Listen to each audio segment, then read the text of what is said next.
The tech mogul returned from his Silicon Valley conference and froze in shock when he witnessed the scene before him. His little daughter, dressed in a torn white sundress, was holding her 10-month-old baby brother in both arms. Her voice broke with sobs as she pleaded, "Please don't hurt me and my brother anymore." From that very moment, every secret hidden inside the Miami mansion began to unfold. Marcus Bennett sat in his glass-walled office at 41. He owned and operated from the penthouse of the Paramount Miami World Center, one of the most luxurious towers overlooking Biscayne Bay. On his mahogany desk rested a platinum fountain pen and thick stacks of investment portfolios. He signed each page like a machine, the LED strip lighting glinting off the Patek Philippe on his wrist. The custom Armani suit fit perfectly across his athletic shoulders. The handcrafted Italian loafers gleamed beneath the standing desk. Everything around him spoke of wealth, innovation, and influence, the very things any ambitious entrepreneur might dream of. But inside, his heart was hollow. Marcus had once known a happy family. Deanna, his first wife, had been the light of his existence. Isabella, their first daughter, used to race around their infinity pool with her chocolate-brown hair bouncing in the Florida sunshine. And now there was Mason, the baby boy, only 10 months old, born in the middle of devastating loss. The day Diana left this world due to complications from emergency surgery, Marcus felt as though his soul had been drained away. 10 months had passed, and he had not once sat down to play with Isabella, nor had he held Mason in his arms. He buried himself in board meetings, investor calls, and quarterly reports, as if running away from memory. During that time, Victoria, his second wife, appeared like a guardian angel, once Diana's closest friend. She had stepped into the house with gentle presence, soothing everything broken with her radiant smile. To Marcus, she was the devoted woman he desperately needed. If Diana had been light, then Victoria was salvation itself. She held both children as if they were her own, caring for them with the tenderness of a model mother. Seeing that, Marcus felt reassured. He thought, at least the children have a woman at home. That's better than growing up with only a distant father. He was always grateful that she carried the burden he had abandoned. Today, after 3 weeks away in San Francisco finalizing a merger, Marcus closed the last acquisition file. He stood, catching his reflection in the floor-to-ceiling windows overlooking the bay, his face stern, his eyes wary. Suddenly a thought crossed his mind. He wanted to go home early without telling anyone. He wanted to bring a surprise. Maybe Isabella would run into his arms. Maybe Mason would smile when he held him close. The thought softened him for the first time in months. Marcus took his Tesla key and walked out quickly before his assistant could schedule another video conference. The Model S sped along the causeway leading back to his waterfront estate on Star Island. That house had once been filled with laughter, once warm with life. Now was a place Marcus rarely touched, stopping only between business trips. Today felt different. He wanted to see his family. The electronic gates opened automatically, recognizing his vehicle. Marcus stepped into the grand foyer. Everything was unusually still. The modern chandelier cast geometric shadows across the polished concrete floor. He set his laptop bag on the console table and removed his blazer. Then, from somewhere deeper in the house, he heard the faint sound of a child's sobs. Mason. The sound pierced the silence. Samuel froze. Amid the weak cries, another trembling voice followed, small and broken. "Please don't hurt me and my brother anymore." Marcus's body stiffened. It was Isabella, his daughter's voice, choking, pleading. His whole body tensed, his heart seeming to stop. He moved forward slowly, following the hallway, and stopped just out of sight behind the frame of the doorway leading into the living room. The scene before him made it hard to breathe. Isabella, 7 years old, her brown hair tangled, her white sundress stained with something dark, sat huddled on the travertine floor. Her small arms wrapped tightly around Mason. The baby's face was red, his cries relentless, his tiny hands reaching out and clinging to his sister. Isabella bowed her head, her shoulders trembling. Standing across from them was Victoria. She wore a fitted red designer dress, her platinum blonde hair styled to perfection, her face flawlessly made up. But her voice was nothing like the sweetness she showed Marcus. It was sharp, each word cutting like broken glass. "Shut up! How many times have I told you? Do not bother me when I'm on calls. If you don't listen, I will throw both of you out on the street." Marcus rushed forward, placing himself between Victoria and the children. "Stop!" His voice was hoarse but firm. He reached out, trying to take Mason, his movements clumsy after so long without holding his son. "Let me hold him. Isabella, come here to Daddy." The girl froze, her fingers gripping the edge of her dress. Marcus hesitated for half a beat, his hand hovering in the air before pulling back, standing protectively in front of them by instinct alone. A flash of venom crossed Victoria's eyes, sharp as a stiletto.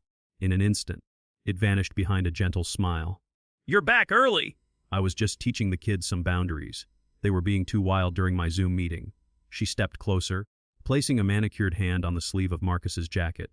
Her voice softened like honey. "You must be exhausted after the flight. Don't get worked up over a moment of childish whining. The pediatrician said children need structure, didn't he? I've been with them for 3 weeks.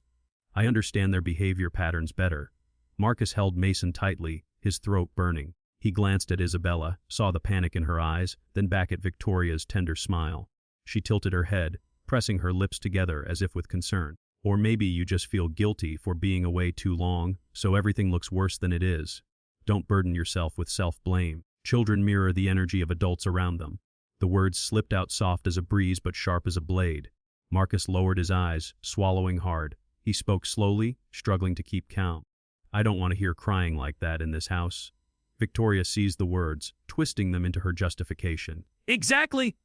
That's why I handle it with the most loving approach possible. Go take a shower, change into something comfortable. Don't let the kids see us having tension. It's not good for their psychological development." As she finished, she cast a sidelong glance at Isabella. A single faint smirk was enough to make the girl bow her head, a serpent hidden beneath velvet. And Marcus saw it, though he could not name it in time. He stood frozen, half anger, half guilt tangled into a knot inside him. One painful, haunting question echoed in his mind. What did I just witness? Marcus took a deep breath, adjusted the child in his arms so he wouldn't slip, then stepped into the living room as if everything were still normal. Victoria had already put on her gentle look, her voice warm but clearly forced. "You came home early, you surprised me. I'll tell Maria to prepare dinner. Sit and rest. I'll take care of the rest." Marcus nodded. He glanced at Mason, who was still sobbing, his chest tightening with the feeling that he had missed something deeply important during the past 10 months. Victoria snapped her fingers lightly, and the housekeeper appeared in the kitchen doorway. It was Maria Rodriguez, an older woman who had worked for the family since the days when Diana was alive. She was discreet, well-mannered, and spoke little. She bowed gently to Marcus, then returned inside to set the table. Dinner was quickly arranged. The smart home lighting created a warm ambience over the black granite countertops. The smell of organic chicken soup rose warmly, yet it could not drive away the cold inside Marcus. He sat at the head of the glass dining table, Victoria to his right, Isabella across from him, and Mason in a high, tech-feeding chair. His eyes still wet and unsettled. "Eat, sweetheart, so you'll grow strong." Victoria spoke as she placed a piece of tender chicken into Isabella's bowl. Her voice was sweet as honey, her smile fixed in place, but the hand she laid on the girl's shoulder pressed a little too firmly.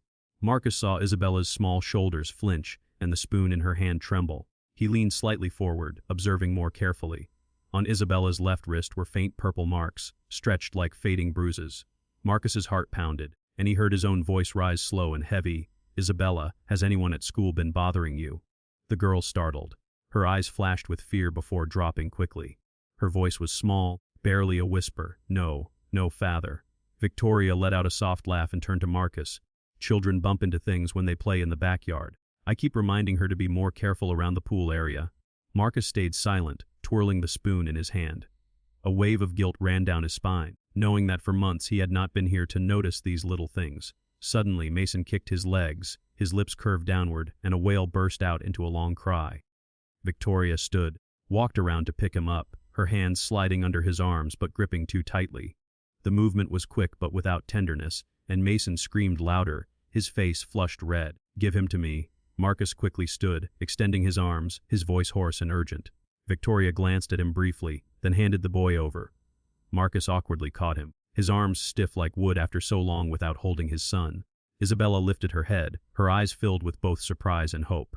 Marcus adjusted his hold, bringing the boy closer, rocking him gently. Mason kept crying, but his sobs grew less sharp, and Marcus's own breath slowed with each steady pat on the boy's back. "You're safe now.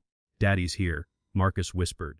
The words left his mouth, and he suddenly realized how long it had been since he last said something like that. Dinner dragged on slowly. Victoria kept starting conversations to fill the silence, bringing up a new crypto investment, asking Marcus about his Silicon Valley meetings, sometimes turning to Isabella with half-hearted questions as if to prove she cared. Maria stood quietly in the corner of the room, her hands clasped together. She did not interrupt once, but when Marcus caught her gaze, he saw in her eyes an unease she could not hide. He was about to call her over, but Victoria had already offered dessert, leaving his question caught in his chest. When the meal ended, Marcus set his napkin on the table and spoke calmly. I'm going upstairs to change and review some contracts. Isabella, make sure you brush your teeth after you finish eating. Yes, Dad. Isabella's reply was faint, her eyes flickering quickly before dimming again. Marcus pushed back his chair, lifted Mason, and handed the boy to Victoria. This time he noticed her hand more closely, her thumb pressing into the child's side with practiced reflex. Marcus pressed his lips together and said nothing. He turned away and walked toward the floating staircase, the glass steps silent under his feet. At the fourth step, he froze. He had heard the faint clinking of silverware, the scrape of a chair, and then Victoria's voice dropped low, sharp as a blade slicing through silk. Listen carefully. Remember what I say. If you dare open your mouth to your father, I will throw you and your brother out on the street. I swear it. There was a pause, followed by the sound of quick, shallow breathing, surely Isabella's, and then a strangled whisper. Please, please don't. I'll stay quiet. I won't say a word. Marcus stood paralyzed, his hand gripping the glass railing until his knuckles turned white. His heart pounded against his ribs as if trying to break free. His mind flashed with the images he had just witnessed at Victoria's shifting voice, sweet one moment, venomous the next. His daughter's terrified eyes, the bruises on her thin wrists, Mason's cries in arms that held him wrong. Downstairs, Victoria's tone shifted again. She gave a thin laugh and spoke louder, just enough for her words to slip through the open floor plan. Good. Finish your food, and then I'll give you some ice cream. Marcus still did not move. Sweat dampened his palms even though his body felt cold. He swallowed hard, but his throat stayed dry. His anger and guilt wrapped around him, squeezing until he could hardly breathe. Maria stepped softly out of the kitchen, her shoes making almost no sound on the polished floor. She paused, her eyes lifting briefly toward the staircase as if she knew someone was there but dared not look directly. She placed a folded kitchen towel on the lower step, a small, discreet gesture that felt like a message. Marcus bit hard on the inside of his cheek to steady himself. He knew he could not simply walk away as if nothing had happened. Yet he also understood that a single outburst now might frighten those trembling little hands even more. He tightened his grip on the railing, drew in a long breath, and forced the breaking wave inside him back down. And so he remained there on that step, listening to the pounding of his own heart, the faint clatter of a spoon against a bowl, and the rise of a new and unmistakable command within him, a vow he could not delay even one more day. Marcus's hand still gripped the glass banister. He inhaled deeply, released it, then returned to the dining area and spoke a short sentence to bring dinner to an end. After that, he went into his home office, closed the smart glass door to opaque, and stood in silence for a long time by the bookshelf filled with Deanna's favorite novels. That night he did not sleep, only listening to the small footsteps of his children and the whispers echoing down the hallway like needles piercing skin. When the sky turned pale over Biscayne Bay, he washed his face with cold water, adjusted his collar, and walked straight to the kitchen. Maria was placing dishes into the modern cabinet. She was the elderly housekeeper who had lived in this home since the time Diana was a young bride. She was quiet, meticulous, and always kept proper boundaries. Hearing Marcus's steps, she froze, her weathered hands still holding the dish towel. "How were the children while I was away?" Marcus asked. His voice was steady, but his eyes could not hide the exhaustion. She hesitated, looked down, then sighed. "Do you want the truth?" Marcus nodded. "I only want the truth." She set the towel down, speaking slowly so as not to stumble over her emotions. Some nights, Miss Victoria made the girls stand on the balcony for hours, just for spilling juice on the white sofa. One night I found her holding her little brother, sleeping in the storage closet because their bedroom door was locked from the outside. Many times, Mason was given only very diluted formula.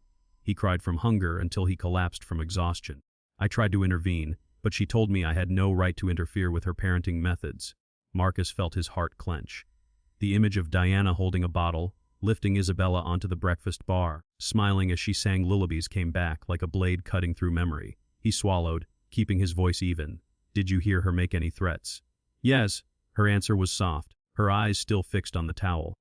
"She said if the girl ever told you both children would be abandoned on the street. She also threatened to fire me if I ever spoke of it." "I truly am sorry, sir. She is far too clever."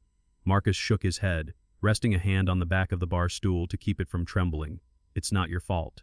From now on, if anything happens, you tell me directly, and if necessary, would you be willing to testify?" She raised her eyes, and in them was quiet resolve, For the children, I am willing.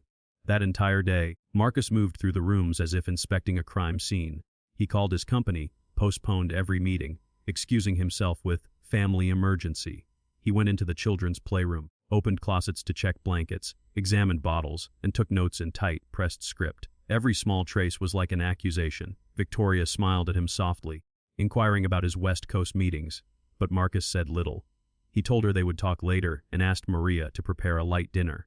He did not want to cause noise. He wanted to see clearly. The night fell slowly over the Miami skyline. In his office, Marcus pushed the files aside until only the small digital frame of Diana remained before him. He placed his hand on the glass surface, an apology lodged in his throat. The smart desk lamp lit the lines at the corners of his eyes. Outside in the hallway, the central air whispered faintly through the vents. Then came the sound of hesitant steps stopping at the threshold. The door slid open slightly. Isabella stood there, holding Mason tightly as he dozed, her eyes swollen and red as if she had been crying for a long time. Marcus rose quietly, afraid of shattering the fragile shell wrapping his children. He took Mason into his arms, feeling how light the boy's body was and how uneven his breath came from exhaustion. The faint smell of watered down formula clung to his tiny shirt. He motioned for Isabella to sit, pulling the ergonomic chair so they could be at eye level. But the girl still sat on the edge, her back stiff, her eyes flicking often toward the door. "Dad." The small call was barely a fragment of breath, then it faded. Marcus nodded as if to say there was no need to force out more words. He patted Mason's back in an even rhythm, catching the faint gurgle of the boy's empty stomach. Isabella pulled her sleeve down to cover her wrist, her fingertips brushing the frayed hem of her dress, her legs drawing up at times when a distant sound stirred in the hallway. The air in the room was thick with pauses, as if every sentence wanted to rise but then retreated again. Marcus handed her a bottle of smart water. Isabella received it with both hands, sipped a tiny swallow, her eyes still fixed on the outline of the door frame as though expecting someone to walk in. He wanted to ask 1,000 questions but stopped himself, afraid that even one misplaced word might make her retreat further. He chose instead a neutral phrase, light as placing a cashmere blanket over her shoulders. "Sit here where it's warm." The girl nodded, let out a short breath, then lowered her eyes. As her sleeve slipped back, a purple mark surfaced for a moment and then vanished like a fish diving into dark water. Marcus saw it but pretended not to, his chest tightening with partial understanding and with the weight of not yet having enough proof to name the rest. Mason drifted into drowsy sleep, his small hand clinging to Marcus's shirt collar as though it were the last anchor he had. Marcus stayed perfectly still, afraid that even the smallest movement might wake the fragile fears trying to lie quiet. "It's safe here." His voice was just above a whisper, its warmth carrying more than the words themselves. Isabella gave a faint nod, her lips quivering as though she meant to speak, but then she fell silent. Outside, the air conditioning slipped through the vent in a thin line, rattling the smart home sensors. The girl flinched, her hand curling back in a reflex born of long practice. Marcus reached out, intending to rest a light touch on her wrist as reassurance. Isabella recoiled slightly, her chair creaking the softest sound. He froze instantly, his hand suspended in the air, then withdrew it as though from a flame. The silence thickened with another layer. Inside his chest, a question broke loose. When did the distance between father and daughter become this wide? My own child, is she afraid of even my hand? Marcus stood still for a long time after Isabella pulled her hand away. He drew in a deep breath, placed Mason back in the portable crib, and pulled the smart fabric blanket over him. Isabella sat curled up on the chair, hugging her knees, her eyes still swollen. Samuel bent down, speaking slowly so she could hear him clearly. "Sleep here tonight. I'll be right next to you." Isabella nodded, her hands clasped tightly together. Marcus dimmed the LED strips, closed the office door, and walked into the empty hallway. The silence of the night seemed to swallow every breath. He could not sleep. Images of Diana and her warm smile rose again and again out of the darkness. He opened the door to his late wife's walk-in closet. A faint fragrance still lingered on the silk scarves hanging behind the automated organizer. Marcus opened the jewelry safe and pulled out the small compartment where Diana used to keep Isabella's artwork. A thin envelope slipped off the edge, caught against the velvet lining. On the front was the handwriting he knew so well. To Marcus. He froze. His hand trembled as he opened the letter. The slanted handwriting seemed like Diana's voice speaking to him. "If I am no longer here, please protect Isabella and Mason. Do not place your trust too quickly in anyone. Believe in your child's eyes when she is afraid. She will not know how to lie." Marcus sank down onto the closet floor, the paper quivering with his breath, his mind filled with the sight of Isabella clutching her little brother, her dress torn and filthy, her eyes wide with fear. Mason had felt so light in his arms, his breathing broken from hunger and exhaustion. A wave of grief surged through him, no longer a vague sense of guilt, but a sharp, searing ache of fatherly love that tightened his chest. He pressed the letter against his chest, closed his eyes as if hearing Diana's voice guiding him word by word. "I am sorry, Diana. From now on, I will protect our children." He opened his eyes, stood, folded the letter carefully, and tucked it into the inside pocket of his jacket as though sealing a vow. His hand brushed the digital picture frame on the shelf. From that moment, the decision became simple. He would return to being a father in the true sense. He held the letter against his chest for a long time, until the hallway sensors flickered faintly with movement. When he finally rose, his back ached, but inside him a cord had tightened, pulling him straight forward. The next morning, Marcus woke early. He brewed coffee, listening to Maria's footsteps in the kitchen, the faint clink of porcelain. Victoria appeared soon after, perfectly dressed, smiling as usual. "Did you sleep well? Today I'll take Isabella to her piano lesson. Let's have an early dinner tonight." Marcus gave a restrained smile. "I have things to handle at home. You keep to your schedule." He said nothing more. All day he remained calm, as if smoothing the last wrinkle on a presentation. Yet his eyes never left Victoria's movements. By mid-afternoon, she received a call, lowering her voice. "All right." 10 minutes in the back garden. Marcus stood on the terrace, an espresso cup in hand. He changed course, circling along the stone pathway, and stopped behind the row of royal palms. The back lawn was still, without wind. A stranger entered through the side gate, a man in his 30s wearing a dark coat, a thin messenger bag slung over his shoulder. Victoria approached him, her smile no longer the gentle one she wore inside the house. "Right on time, Ethan." The man shook her hand quickly. "I only have 10 minutes. Are you sure about the authorization documents?" Victoria lowered her voice. "It's a substantial amount. I want to execute early. The trust is under Bennett's name. If the signature authority is transferred, I'll gain complete control." Ethan glanced around, then pulled out a thin stack of legal papers. "I need more proof you have standing. The marriage certificate is there, but the proxy signature for the family fund is still missing. Bennett isn't naive." Victoria gave a cold smile. "Don't worry, he's busy playing the perfect father. As for the rest, I'll obtain it another way." Ethan folded the papers. "No more than 2 weeks. After that, the plan becomes much harder." "Thank you." Victoria touched his hand with familiar gesture. "Keep it confidential for me." Marcus stood behind the palms, his heart pounding heavily. He had heard enough to understand where the blade was pointing. It wasn't just the shouting in the kitchen, not just the threats on the stairs. This was crossing another line entirely. Ethan left through the side gate. Victoria lingered a moment, adjusted her hair, then walked back into the house with a calm facade. Marcus still didn't move. He opened his iPhone, the dark screen reflecting his own face. 3 tasks lined up in his mind as straight as ruled lines. Protect the children, preserve the evidence, and call an old friend who understood law. He went back inside, passing through the living room. Isabella was stacking wooden blocks for Mason, glancing now and then toward the kitchen. Her eyes flicked toward him, still carrying some caution, but there was also a small glimmer. Marcus paused for a second, laying his hand gently on his daughter's shoulder. "You're here with me?" Isabella nodded, her lips forming a faint word. "Yes." Marcus kept walking, his hand gripping Diana's letter inside his jacket pocket. His heartbeat surged, not from fear, but from a late awakening turning into action. He knew what he would have to face. And he understood something else, chilling in its simplicity. She isn't only mistreating my children. She's plotting for the inheritance too. Marcus tightened his grip on the letter in his pocket and walked straight toward the living room. He stopped beside the play rug, bent down to pick up a wooden block that had rolled away, and placed it in Isabella's hand. His voice lowered to reassure her. "You stay here with Daddy." Isabella gave a slight nod, her eyes darting toward the kitchen as if to check whether anyone was listening. That night, Marcus stayed in the living room longer than usual. He sat beside them, opened a children's book that Diana used to read to Isabella years ago, and read slowly, letting each word linger. His other hand tapped a steady rhythm on Mason's back until the boy's breathing became calm and even. Every time footsteps passed by, Isabella stiffened, her little hand clutching at the hem of her dress, her gaze shifting to the floor, to ceiling windows as if searching for an escape. Seeing this, Marcus whispered, "It's all right, Daddy is here." Veronica passed by once. She smiled faintly and asked, as though in passing, "It's late.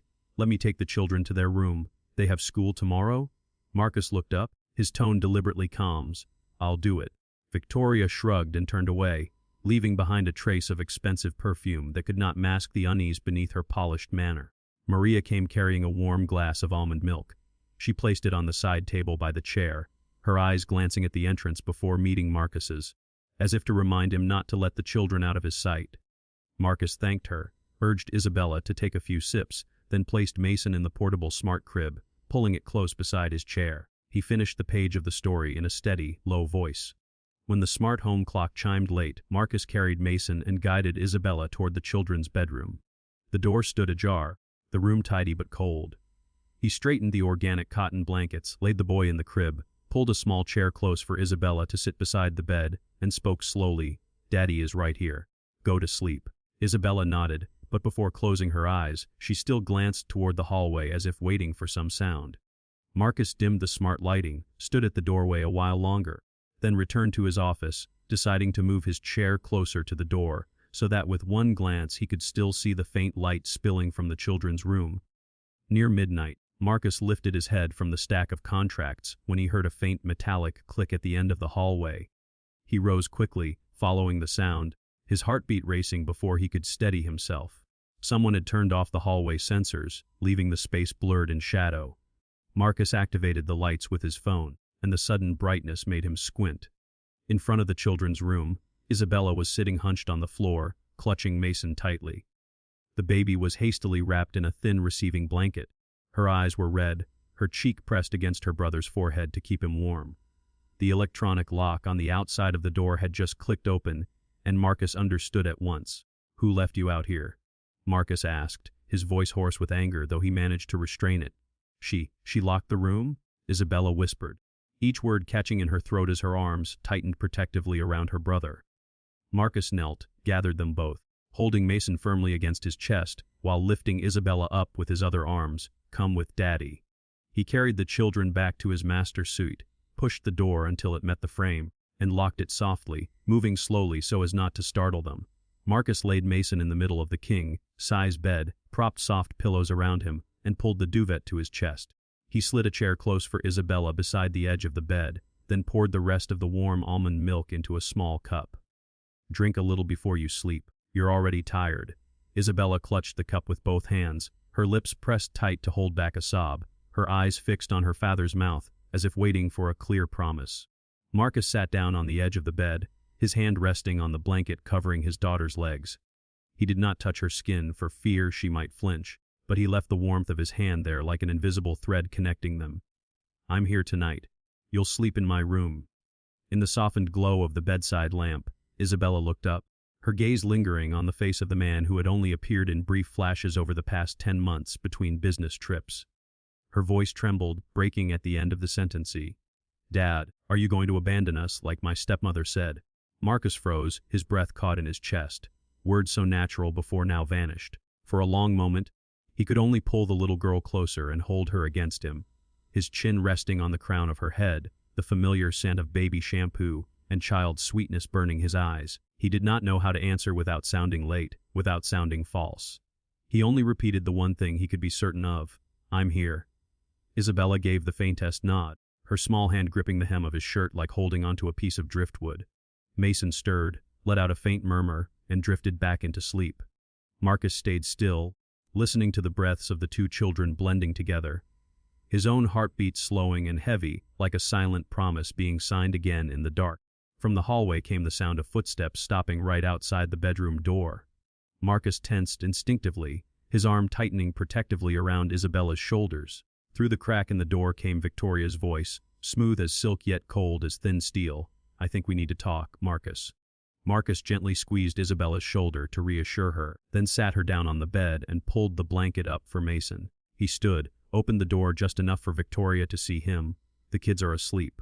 Whatever it is, we'll talk in the morning." Victoria smiled, stepped back, her voice still soft. "As you wish." The door closed. Marcus sat down in the chair, pulled out his iPhone, and dialed a familiar number. "David, come by my house tomorrow evening. There's something in the portfolio we need to discuss." On the other end, the man answered briefly, "All right, 700 opt." David Kallman was a corporate attorney in his 40s, discreet and straightforward. He had been with Marcus since his startup days, understood how Marcus thought, and could read details most people overlooked. He wasn't only skilled with contracts, but also deeply knowledgeable about family trusts and asset protection, which was why Marcus believed David's presence would be far more valuable than a polite dinner. The next evening, Victoria took charge of the kitchen. She chose white linens, arranged white orchids, and set gleaming silverware in place. When David arrived, Victoria came out to greet him with just the right smile, carrying the poise of a perfect hostess. "Such a pleasure to meet you, Mr. Coleman. Please come in." David shook Marcus's hand, his gaze sweeping the room before stopping at the corner where Isabella was holding Mason. He nodded to the children with a warm smile. Dinner began with butternut squash soup. Victoria was attentive to every gesture in front of the guest. She placed the tenderest piece of grilled salmon into Isabella's bowl, bent down to wipe a trace of formula from Mason's lip, and spoke with honeyed sweetness. "Eat up, darling, so you'll grow strong." Isabella replied softly, "Yes, ma'am," then tried to lift a small forkful. Marcus glanced over. On his daughter's shoulder, Victoria's hand seemed casually placed, but her fingers pressed down hard enough to make the fragile muscle tighten. Isabella's face tensed, the fork trembled. Marcus kept his expression calm as if he hadn't noticed, but burning heat rose in his chest. David filled the silence with business talk. "I reviewed the blockchain infrastructure fund update. The allocation is leaning too heavily toward traditional assets. How long are you planning to stay defensive?" Marcus answered briefly while setting his hand on the table as a signals. "I need to review the structure of the family trust. I'll have you look it over." Victoria's eyes flicked quickly, then she smiled again. "Mr. Coleman, you're always so thoughtful, always keeping the family's security in mind." When the main course was served, David turned to ask Maria about the sauce. He looked away for just a moment. Victoria leaned close to Isabella's ear, her voice as thin as a razor. "Remember this, if you so much as whisper a word, your little brother will pay the price." Isabella froze, lowered her fork, her eyes downcast. From that moment on, she ate no more. She sat silently, her hands tucked under the table to cover her wrist, still marked with old bruises. Marcus noticed the motion. He lifted his glass of sparkling water, concealed a long, steady breath, and set it down firmly in its place as if placing a small period on the decision he had just made. After dinner, Victoria poured organic tea. "I'll take the children upstairs first." She bent down, picked up Mason, and smoothed Isabella's hair in front of the guest. "Come on, sweetheart." Isabella stood up. Before leaving, the girl glanced at Marcus for a second, her eyes waiting as if asking whether it was safe. Marcus gave a small nod. "Go on. I'll be up later." The living room was left with just the two men. David set his teacup down, leaning back slightly into the leather chair. He talked a bit more about the fund, then lowered his voice. "You want me to review the trust structure, don't you?" Marcus answered shortly, "Yes, and also the power of attorney." David nodded. "All right. But let me ask you this." He leaned forward, his eyes fixed on Marcus. "Since the moment I walked into this house, I saw a child flinch her shoulders in reflex from pain, an infant being held the wrong way, and a lady of the house controlling every glance. Did you call me for money or for something else?" Marcus stayed silent for a few seconds. He placed 2 fingers on the edge of the glass table to keep rhythm, then spoke slowly. "Both. But the latter matters more." David didn't rush. He pulled a small iPad from his briefcase and opened to a blank notey. "Then let's begin with the truth. Tell me what you've seen, what you've heard, and who you want to protect." Marcus recounted in short fragments, without adding or omitting the words on the staircase, the lock on the outside of the bedroom door, the bruises, and the threat just now. David typed a few keywords, never interrupting, only nodding when needed. Victoria returned, smiling at the 2 men. "Do you need anything else?" David replied politely, "Thank you. The tea was excellent." She closed the sliding door behind her. He waited a beat before continuing, lowering his voice further. "My friend, I'm afraid your second wife is hiding much more than she lets on, and I can help you uncover the truth." Marcus looked straight at his friend. In his eyes, the burning anger had settled into cold determination. "Where should we begin?" David left around 900. Marcus walked him to the front entrance, kept his hand on the smart lock for a moment to steady his breath, then turned back into the house. He opened the children's room door slightly, saw Isabella and Mason already asleep, pulled the blanket up to his daughter's shoulders, and placed the teddy bear back beside her. Then he closed the door and went straight down to the living room. Victoria was pouring wine, the crystal glass casting a dark red reflection. "I need to talk to you right now." Marcus stood across from her, his voice low and firm. "Isabella has a bruise. Explain it to me." Victoria set the glass down, the corner of her lips lifting. "Or you accusing me?" I spent the whole day here with the kids. Did you see me cooking, bathing them, watching when they cried? She grabbed the glass again and slammed it down hard on the granite surface. The stem cracked with a sharp sound, wine splashing across the surface. I'll ask again. Marcus did not look away. What did you do to my child? Victoria let out a dry laugh. Do you really think I want to take care of Diana's children? Can't you see? From beginning to end, you never chose me. You only chose her shadow. Marcus froze for a moment. He placed 2 fingers on the table to steady his rhythm. Stay on point. Answer why the girl has a bruise. Children fall. Victoria folded her arms. Besides, she's stubborn. She needs to learn to obey. I teach her the way a mother teaches a child. A mother. Marcus tilted his head. Are you talking about Diana? She taught them by holding them and speaking with them, not by locking doors and threatening. For a brief second, Victoria's face shifted, then turned cold. She leaned forward, her voice cutting. Diana, always perfect, gentle, intelligent. Everyone adored her, and me, I was nothing but her shadow. Did you marry me out of pity, or because Diana asked you before she died? Marcus kept silent for a few seconds, letting the weight of the truth settle. He spoke slowly, each word striking with precision. I married you because I thought the children needed a woman in the house. I was wrong. And tonight, I corrected it. Victoria burst into laughter, her voice thick with resentment. Corrected how? By throwing me out. Do you think the court will believe you? You were away for 3 weeks on business. Who cared for the children? Me. Who fed the baby his bottles? Me. And where were you? Hiding in your Silicon Valley bubble. Marcus did not back down. You know why I called the lawyer here tonight. You know what I saw, and you also know what I heard. Victoria slammed her hand on the table. Fine. Then listen closely. She spat out each word, her eyes blazing as if they were about to shatter. I hate her, and I hate those 2 children who carry Diana's face even more. Every time I look at them, I feel like I've lost. I was by your side when you collapsed while she lay cold on a metal table, but you never once looked at me as the one you chose. Never. Marcus exhaled long and pained. You're right about one thing. I didn't choose anyone. I only ran from grief. But from tonight on, I choose to stand with those children. I won't let anyone hurt them. Not even you. Victoria tilted her head, her smile stretching like a cut across her face. You think you can take everything back. You forget, I am the legal wife. I have rights in this house, in this trust. If you want to fight, I'm ready. Tomorrow, Marcus said, his voice flat and cold, I'll meet with the lawyer about the trust and guardianship. I'll also speak with the police about abuse if necessary. You should prepare yourself. You wouldn't dare. Victoria sneered. You'll humiliate yourself in court. People will say Marcus Bennett couldn't keep his wife, couldn't keep his house, couldn't keep his children. Can you live with that? I can live with their words. Marcus lifted the napkin and set it down neatly as if signing something in silence. What I cannot live with is the sound of my children crying. Victoria faltered for half a beat, then flared again. Then just wait and see who ends up thrown out of this house. A soft creak of glass on the stairs made them both turn.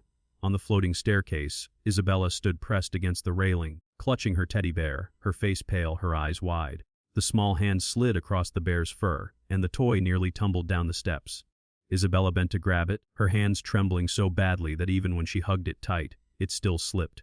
Marcus took a step toward the stairs, his hand lifting on instinct. Victoria's smile sharpened into something cruel. Neither of them said another word. The air froze around the ragged breaths of a child trying not to cry. Marcus managed to catch the teddy bear, placed it back into Isabella's hands, and whispered for her to return to her room. He closed the door, leaned against it for a few seconds to steady his breathing, then dialed David's number. We start the process tomorrow morning. On the other end, David gave only a short reply. See you at Miami-Dade at 9:00. The next morning, the Miami-Dade family court hallway smelled of paper and weak coffee. David Coleman walked beside Marcus, holding a thick file that already included Maria's statement and photographs of the bruises. Isabella clutched Marcus's hand while Mason had been left with a court-appointed child care specialist outside the courtroom.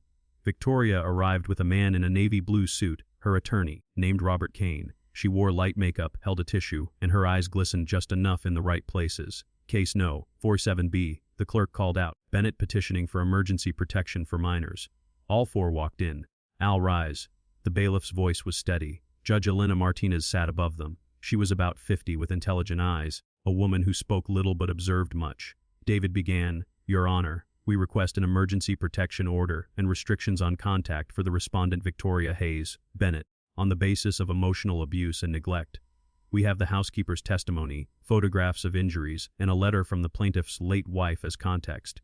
Robert lifted his chin, cutting in immediately. Your Honor, my client is a devoted stepmother. These accusations are speculation. There is no direct evidence. Victoria dabbed at the corner of her eye. The girl is sensitive. Your Honor, I only provided guidance as any mother would. The judge nodded. Call the witness. Maria stepped up to the stand, her hands clasped together. David asked concisely, what did you observe?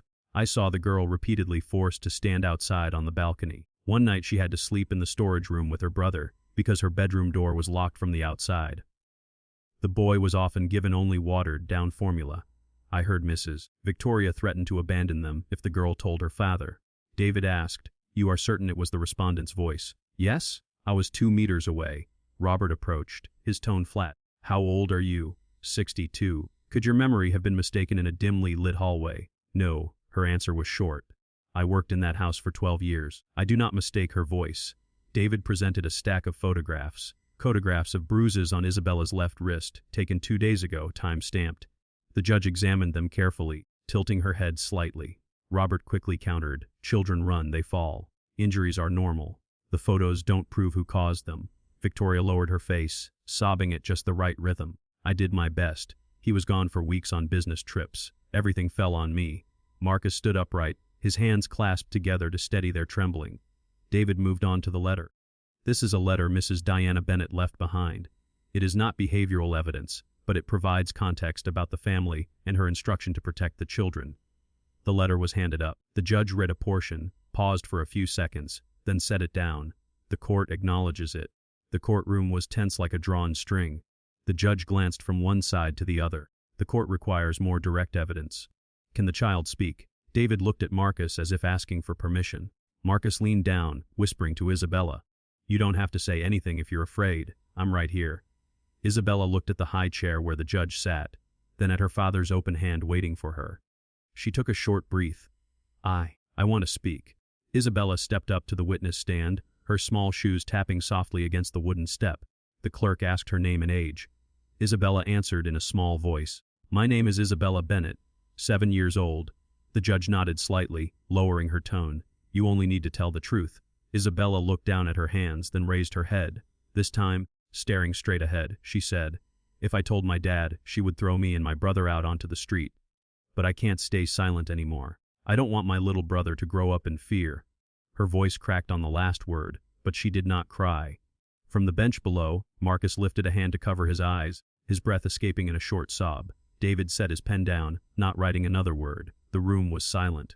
Judge Martinez leaned back in her chair, her fingers interlaced. She looked at Victoria, then at Robert. She looked at Marcus and then back to Isabella. Thank you, child. Robert tried to recover. Your Honor, a child's words can be influenced. The judge raised her hand. That's enough. She turned to the clerk. Bring me the photographs again, and summoned the child protection officer waiting in the hallway. After the session, she lowered her voice to Isabella. Would you like to sit with the clerk for a while? Isabella nodded, stepped down, passed by Marcus, and paused for half a second. Marcus squeezed her hand gently. The air had just begun to loosen when Victoria's chair suddenly screeched back. She shot to her feet, pointing toward the witness stand, her voice bursting out like a lid blown off. Lawyer! You're just like your mother, always pretending to be so innocent. Victoria's scream was still trembling in the courtroom when the bailiff stepped forward quickly, placing his hand out to stop her from advancing further. Judge Martinez struck the gavel 3 times, her voice sharp and decisive. Order!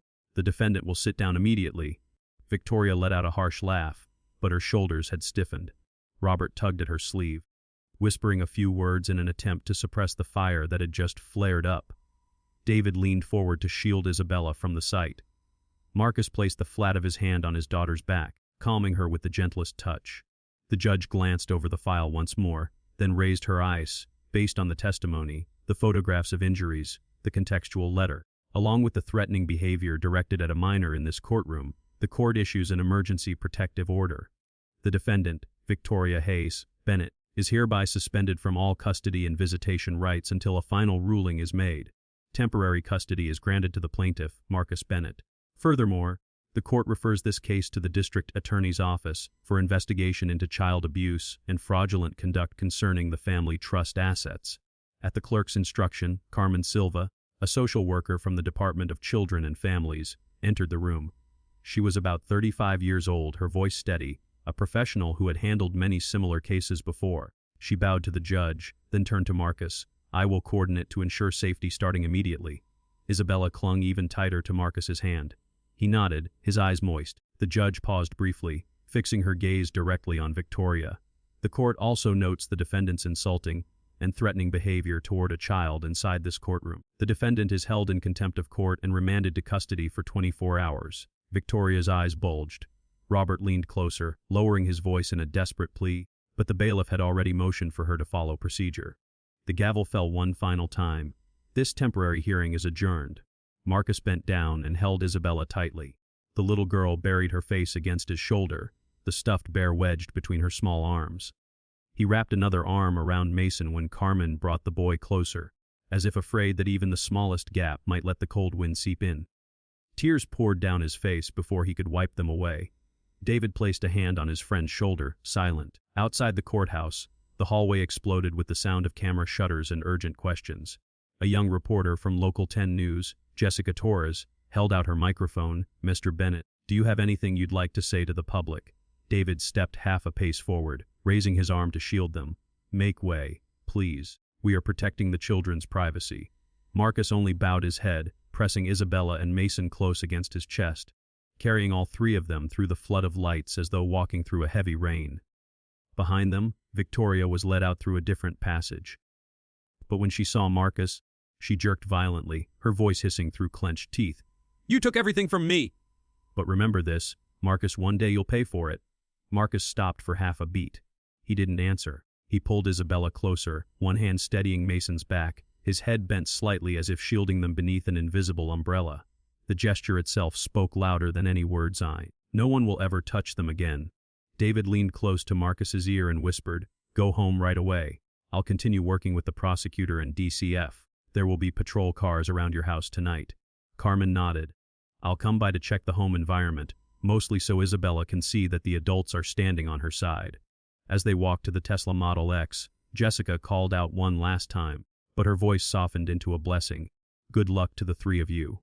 Marcus turned his head and gave a small nod. Isabella clutched her stuffed bear tightly, her eyes looking out the tinted window, her breathing calmer now. Night fell quickly over the courthouse parking lot. In the back corridor, the metal door shut with a dry, sharp click.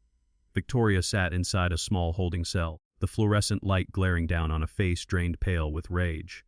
Her hand clutched the bars so tightly her knuckles turned white. The sound of the guard's boots faded away. The room was left with nothing but her heavy breathing and the smell of cold steel.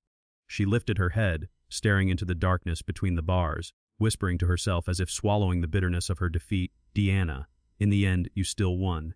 But just wait. I swear once I'm out of this place, I won't leave your husband and children in peace." The steel door closed behind Victoria. Marcus pulled the car blanket around Isabella and took Mason from the social worker's arms.